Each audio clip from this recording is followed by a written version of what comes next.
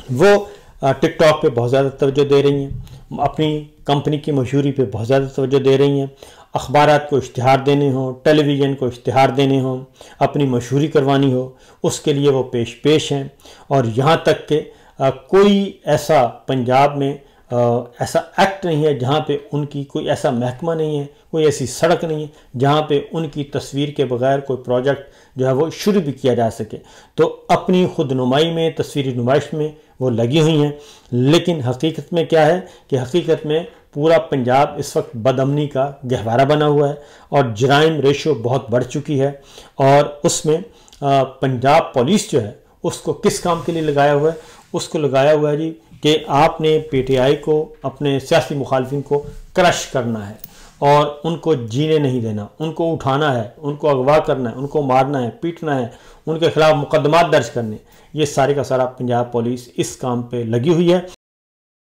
اور اس وقت پنجاب میں بدامنی عروج پر ہے۔ ایک اور یہ تو ہے بھتیجی کا معاملہ، اب ذرا چچا کا سن لیں۔ چچا کا یہ ہوا جی کہ اسلام آباد میں ایک اندھوناک واقعہ پیش ہوا ہے، اور اس سے پہلے قندیل بلوچ جو ہیں وہ بھی ٹک ٹاک پہ تھیں، سوشل میڈیا پہ ایکٹیو تھیں، ان کا قتل ہو چکا ہے۔ پھر نور مقدم ان کو قتل کیا جا چکا اسلام آباد میں، ان کے جو قاتل ہیں ان کو سزائے موت سپریم کورٹ نے پچھلے ہی دنوں جعفر کو برقرار رکھی، اس کی جو ہے سزائے موت۔ اور اب ایک اور واقعہ اسلام آباد پیش آ گیا ہے، اور وہ ہے ٹک ٹاکر ہیں، بہت ہی چترال کی خاتون تھی، بچی تھی، بلکہ خاتون تو نہیں کہنا چاہیے، 17 سالہ بچی، ان کو کل اسلام آباد میں قتل کر دیا گیا، اور چترال سے ان کا تعلق تھا، اور ان کو ثنا یوسف ان کا نام ہے جی، اور ان کو قتل کیا گیا ہے۔ اور یہ واقعہ جو ہے تھانہ سنبل کی حدود میں واقعہ پیش آیا ہے۔ G13 میں وہ اپنے گھر میں مقیم تھی کہ کوئی ملنے آیا، اور اس کے بعد کچھ ہی دیر کے بعد ان کو پتہ چلا کہ گولیاں مار کے قتل کر دیا گیا ہے۔ اور ثنا یوسف جو ہیں میڈیکل کی پہلے سال کی طالبان تھیں، یعنی کہ ڈاکٹر بن رہی تھیں، میڈیکل کی اسٹوڈنٹ تھیں، اور یہ ایک اندھوناک واقعہ پیش آیا ہے جس کی جتنی بھی مذمت کی جائے کم ہے۔ اور یہ میرا خیال ہے کہ اس طرح کے واقعات کو، اس طرح کے مجرمان کو ترجیحی بنیادوں پہ ان کو گرفتار کرنا چاہیے اور ان کا سپیڈی ٹرائل کرنا چاہیے، جیسا کہ نور مقدم کے معاملے میں ہوا، اور جیسے کہ قندیل بلوچ کے معاملے میں ہوا تھا، تو ان کے خلاف بھی ایسی ہی کارروائی کرنی چاہیے، کیونکہ کوئی بھی اجازت نہیں دیتا، نہ دین، نہ قانون، نہ مذہب، نہ ہمارا معاشرہ، کہ آپ قانون کو اپنے ہاتھ میں پکڑیں اور آپ خود قتل کرنا شروع کر دیں۔ یہ ایک ایسا سلسلہ ہے۔ تو ڈاکٹر بلکہ مستقبل کی ڈاکٹر ثنا یوسف جو ہیں ان کو 2 گولیاں ماری گئی ہیں جی، اور جو ہیں واقعے کے وقت خاتون کے دیگر اہل خانہ مارکیٹ گئے ہوئے تھے اور وہ نہیں تھیں۔ تو اس کے بعد پھر میں نے بھی ظاہر ہے پہلے تو نہیں اندازہ ہوتا، اس کے بعد میں نے بھی ٹک ٹاک پہ ان کے کچھ دیکھے، تو یہ ایک ظلم عظیم ہے جو کہ کیا گیا ہے۔ یہ صرف اس لیے کہ ہمارے جو ادارے ہیں وہ کام صحیح نہیں کر رہے، اور حکومتوں کو کسی اور کام پہ لگایا ہوا ہے، اور پولیس اور فورسز کو کسی اور کام پہ لگایا ہوا ہے، جس کی وجہ سے یہ چیزیں، یہ واقعات پیش آ رہے ہیں۔ ثنا یوسف کے معاملے میں جی ایک اور المیہ بھی دیکھنے میں آیا، اور سوشل میڈیا پہ اور مختلف لوگ لگے ہوئے ہیں اور اس واقعے کو، اس اندھوناک واقعے کو، اس مجرمانہ سرگرمی کو، اس کو تعریف کر رہے ہیں اس کی۔ اور میرا خیال ہے کہ یہ میرے سامنے کچھ ٹویٹس پڑے ہیں، اور میں ایک ایک کر کے ان کو پڑھنا تو کیا ہوا، لیکن جو میرے سامنے پڑے ہیں جی، ان کے خلاف کریک ڈاؤن کرنے کی ضرورت ہے۔ جو کہ اس طرح کی بیمار ذہنیتیں ہیں ان کو کیفر کردار تک پہنچانا چاہیے۔ اگر واقعتاً یہ ہے، اس کو کہتے ہیں شیطانی میڈیا، اس کو کہتے ہیں ڈیجیٹل دہشت گردی، کہ ایک جرم ہوا ہے، ایک قتل ہوا ہے، اور معصوم انوسنٹ بچی کا قتل ہوا، اور اس کے بعد آپ جائیں، اور یہ ٹویٹس میرے سامنے ہیں، آپ کو دکھا بھی دیے جائیں گے کہ کس طریقے سے ان کو کیا جا رہا ہے جی، ان کو داد دی جا رہی ہے۔ میرا خیال ہے کہ ایسے لوگوں کو پکڑ کر میرا خیال ہے ان کو پکڑنا بھی چاہیے، ان کے خلاف کارروائی بھی ہونی چاہیے، ان کو خلاف سزا بھی ہونی چاہیے، تاکہ دوبارہ ان کو ایسے ٹویٹس کرنے کی ضرورت نہ ہو کہ ایک کرمنل ایکٹ کو وہ کر رہے ہیں، اس کو کر رہے ہیں، گلوریفائی کر رہے ہیں۔ آئی تھنک اس پہ توجہ دینی چاہیے۔ اب آتے ہیں جی ایک اور خبر کی طرف، اور وہ ہے ملک ریاض صاحب سے متعلق، کیونکہ ملک ریاض صاحب بھی آج کل بدستور راڈار پر ہیں اور کافی عرصے سے تھے، کیونکہ وہ بھی عمران خان صاحب کے خلاف کوئی گواہی دینے کے لیے تیار نہیں ہیں۔ لیکن اس سے بھی امپورٹنٹ خبر آپ کے ساتھ شیئر کریں گے جناب۔ ملک ریاض صاحب کے خلاف جی نیب جو ہے وہ ایکٹیو ہوا ہے، اور وہ اس وجہ سے ایکٹیو ہوا ہے کہ عمران خان صاحب کے خلاف انہوں نے گواہی دینے سے انکار کر دیا تھا القادر ٹرسٹ میں، اور اب ان کی 12 غیر منقولہ جائیدادیں 12 جون کو نیلام ہونے کا جو ہے وہ شیڈول دے دیا گیا ہے، اور مختلف 12 جائیدادیں ان کی نیلام کی جائیں گی، اور کہا جاتا ہے کہ جی پلی بارگین کے تحت جو انہوں نے معاملات طے کیے تھے وہ ریکور نہیں کیے جا رہے، وہ ریکوری نہیں ہوئی، اس لیے ہم جائیدادیں نیلام کر رہے ہیں۔ اور دوسری جانب عمران خان صاحب کے 2 صاحبزادگان قاسم اور سلیمان، انہوں نے پچھلے دنوں دیا تھا انٹرویو، اور اپنے والد صاحب کے بارے میں آواز اٹھائی تھی اور پوری دنیا کو مخاطب کر کے کہا تھا، پریزیڈنٹ ٹرمپ کو ریکویسٹ کی تھی، اپیل کی تھی کہ ان کے والد صاحب کے ساتھ غیر انسانی سلوک کیا جا رہا ہے، اور اس بات کا خدشہ موجود ہے کہ عمران خان صاحب کو جیل میں زندگی ان کی ختم کی جا سکتی ہے، لہذا اس سلسلے میں ان کی مدد کی جائے اور ان کو انصاف دلایا جائے۔ اور اب جو ہے قاسم اور سلیمان جو ہیں ان کے بارے میں اطلاع ہے کہ وہ پاکستان بھی جا سکتے ہیں، اور پاکستان جا کر سیاست میں حصہ بھی لے سکتے ہیں، اور پاکستان تحریک انصاف اگر وہ واپس جاتے ہیں تو پھر پاکستان تحریک انصاف کی اگر ان کو پولیٹکس میں آنا ہے تو ہو سکتا ہے پھر وہ پارٹی